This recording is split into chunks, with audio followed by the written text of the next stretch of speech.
Kurds protested on Tuesday after an Iranian missile struck targets in northern Iraq. The attack has sparked an unusual row between the neighbouring allies. Tehran insists the strike was intended to deter threats from Israeli spies. But an outraged Baghdad has responded by recalling its ambassador and summoning Iran's charge d'affaires in Iraq's capital. Several civilians were killed and injured in what is Iran's first direct military attack in the region linked to the Gaza war. State media said Iran's Revolutionary Guards hit what they called an Israeli espionage center in Iraq's semi-autonomous Kurdistan region, near the US consulate in the capital, Erbil. The Guards said the late Monday assault was in response to Israeli atrocities against several of its commanders, and on Iranian allied forces in the Middle East since the conflict started. Israeli government spokesperson Avi Heyman said he would not speculate when asked at a press briefing about Iran's assertion that it struck a Mossad site.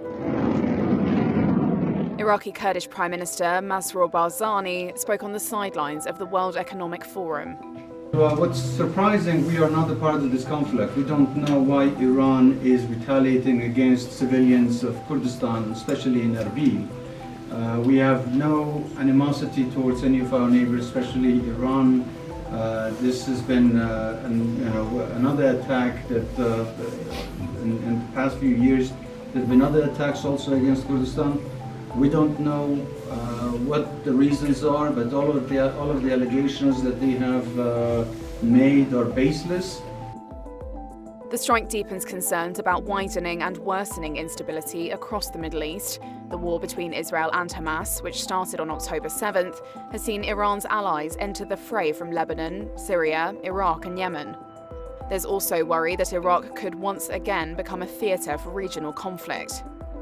That's after a series of US strikes on Iran-linked militant groups that also form parts of Iraq's formal security forces, in response to dozens of attacks on US forces in the region carried out since October 7th. Iraq's foreign ministry said Baghdad would take all legal steps against what it called a violation of sovereignty.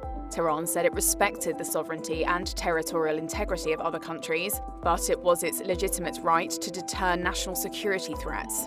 Iran, which supports Hamas in its war with Israel, accuses the US of backing what it calls Israeli crimes in Gaza. The US has said it backs Israel in its campaign, but has raised concerns about the number of Palestinian civilians killed.